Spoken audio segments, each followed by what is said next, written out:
On one hand, though, people can rip them and say they did it too late, which is probably true. On the other hand, I don't know what you thought of the pressers last night, but I thought John and Kyle were remarkably candid, and I didn't feel like at any point they were trying to dodge the blame. I think they're taking the blame.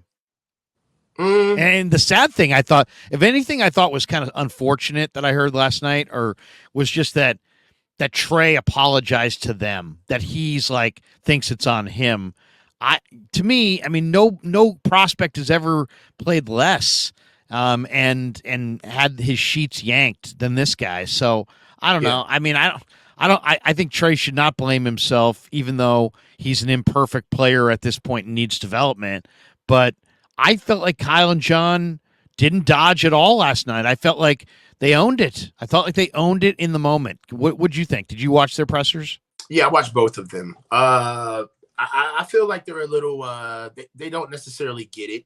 I feel like there's a lot of there's so many narratives that they've given over the years that I feel like they piece together what's already been out there. So, by the way, the narrative about them wanting to keep the core together and getting a quarterback on a rookie deal is, in my opinion, complete bullshit. Because how do you want to keep the rookie deal together to go get a rookie deal while you're sitting at 12? And that's why you wanted to move up to 3 when you didn't know who you wanted to pick at 3. But before then, the day before the draft, you call about Aaron Rodgers, you strike out on Matt Stafford, and you say no to Tom Brady. Like, what it looked like is they were tired of Jimmy. And also they have it seems like they have very little conviction on any of these quarterbacks. Yeah. Right. So I mean, otherwise, wouldn't you? We traded up to 3 for a position, or you traded up to 3 because you had a conviction on one of the quarterbacks, or did you just trade up to 3 and just said, you know what, we'll just take whatever's, whatever. I mean, they hadn't even finished the evaluation process when they made the trade. The hubris of just even wanting the lottery of trying to pick a quarterback shows you how wild their process is at times. So, like, I feel like the team being good and the burden of wanting to keep them together because they want their money is a really good excuse that they love to yank on that lever anytime it sees it's fit for them.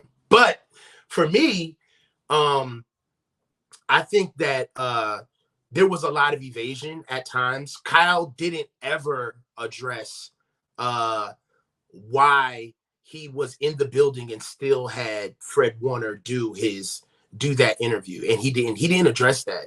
What Kyle did is he addressed why we got the tape recording late. That's what he addressed. So he didn't talk about, it's almost like, Larry, that's like you getting caught in your bed, in your marital bed with a woman by your wife, and you're like, honey, I know you're upset about the sheets. I'm gonna clean the sheets. I know the sheets. It's like, dude, who gives a fuck about the sheets? What are you talking about?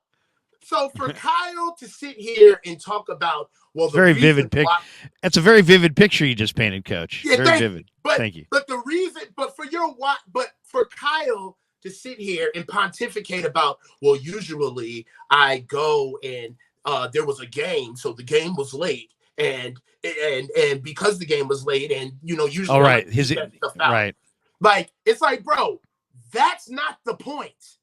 The point is, you were supposed to walk your ass out there the way you do when you smugly lied the day before, and you should have sat there and faced the music instead of having your player do it for you. That was the point.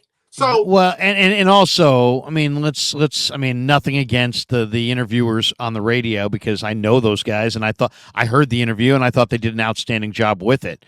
But they didn't know going in what that decision was going to be like, but at least they're just doing you've their got a jobs. partner and a favorable landing spot, Exactly. and you're not going to be attacked. If you're out in the general media, then where people that are asking the questions are not necessarily paid for or impacted by the organization, and there's a lot more independence.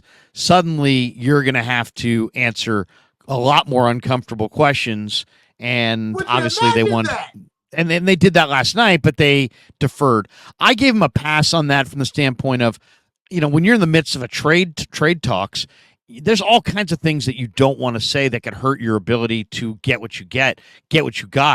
According to Lynch, coach, the fourth that they got was quite a bit higher than what teams had been asking. So maybe it is a game of poker. Maybe they wouldn't have gotten a fourth. I mean, let me ask you this: would you rather of them have talked on Wednesday and gotten a sixth, or shut up about it and put Warner and Hargrave out there and gotten a fourth? If you're cool with the sixth over the fourth for the presser, then go for the presser. I'm not. I'm cool with the fourth over the sixth, and it was awkward as hell.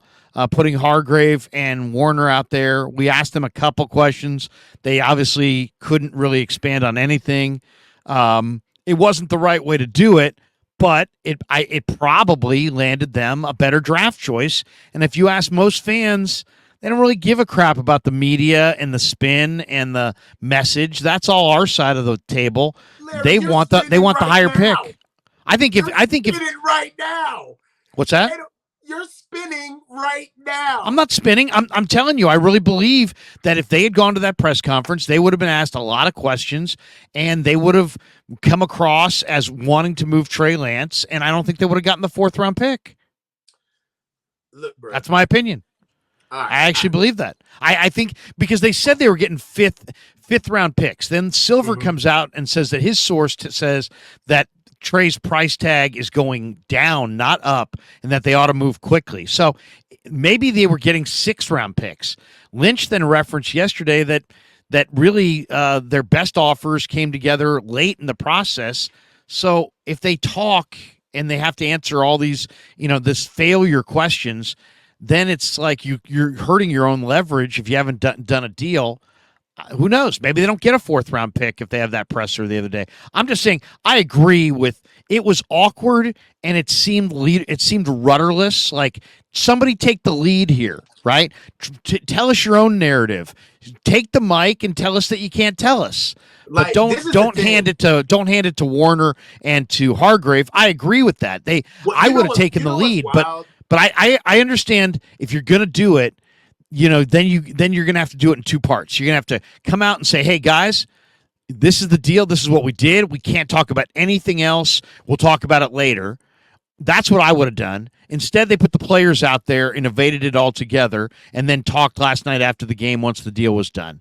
I mean, I'll say this, though. If they just had a free-for-all media deal on Wednesday, I don't believe they get that 4th round pick.